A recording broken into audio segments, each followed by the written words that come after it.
अस्सलाम वालेकुम रहमतुल्लाहि व बरकातुहू। इस वक्त में सोशल मीडिया के ऊपर एक शादी बहुत ज़्यादा वायरल हो रही है हमारे पड़ोसी मुल्क की, और जिसको बहुत सारे लोगों ने मिस इंटरप्रेट कर दिया है, गलत तरीके से पेश किया है और या सही तरीके से पेश किया है। लेकिन लोगों ने जो नीचे कमेंट देखने वाले हैं उनके कमेंट से पता चल रहा है कि उन्होंने उसको सही तरीके से समझा नहीं है, जिसकी वजह से वो इस्लाम को गालियाँ दे रहे हैं।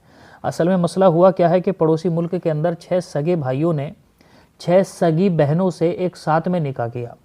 अच्छा, इसको जब उन्होंने लिखा ना कि 6 सगे भाइयों ने 6 सगी बहनों के साथ में निकाह किया, तो पढ़ने वाले ने समझा कि अरे अपनी खुद की सगी बहनों से निकाह कर लिया, मुसलमान तो होते ही ऐसे हैं फला फला, और नीचे जो था उसमें गालियां वगैरह करना शुरू कर दिया, इस्लाम के ऊपर लांछन लगाना शुरू कर दिया। हालांकि इस्लाम में सगी बहन से शादी करना ये कहीं से कहीं तक जायज़ नहीं है और होती भी नहीं है।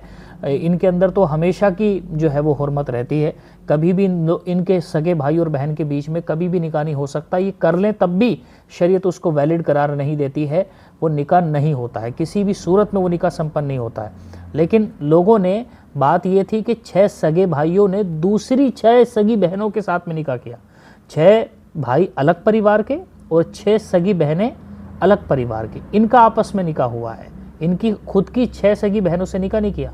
और देखो 6 सगी बहनों से निकाह किया, उसमें 100+ कुछ मेहमान थे। ना तो इसमें डावरी थी, यानी कि ना तो इसके अंदर जहेज़ था, ना एक्स्ट्रा गेट्स जो थे गेस्ट थे, मतलब मेहमान वगैरह थे। कोई ज़्यादा खर्चा नहीं हुआ, सादगी से। और ये इतना सादा निकाह हुआ है कि आपको हैरत हो जाएगी। हिंदुस्तानी 30,000 रुपये इस पूरी शादी में खर्च हुए।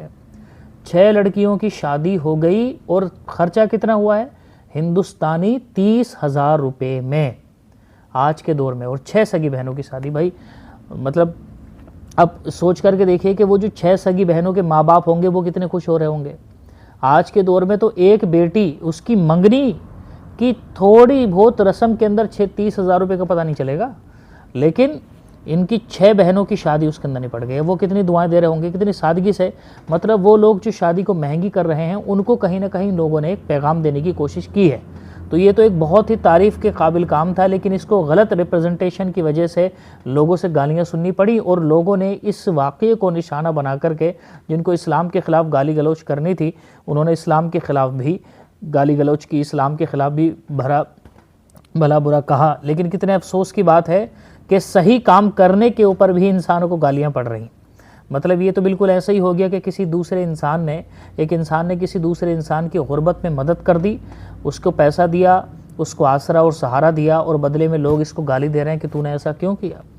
तो ये अफसोस की बात नहीं है उस इंसान के लिए भी, और उन लोगों के लिए भी शर्म की बात है जिन्होंने पूरे केस को समझे बगैर इन लोगों के ऊपर, इस्लाम के ऊपर लांछन लगाई और बुरा भला कहा। अल्लाह तबारक व तआला हम सबको इस्लाम पर अमल करने की तौफीक अता फरमाए। भाई सब अपने बारे में सच ही को कबूल करना चाहते हैं, तो हर खबर को पहले अच्छे तरीके से तहकीक करना चाहिए, समझ लेना चाहिए, उसके बारे में, उसके बाद में किसी के बारे में कमेंट पास करना चाहिए।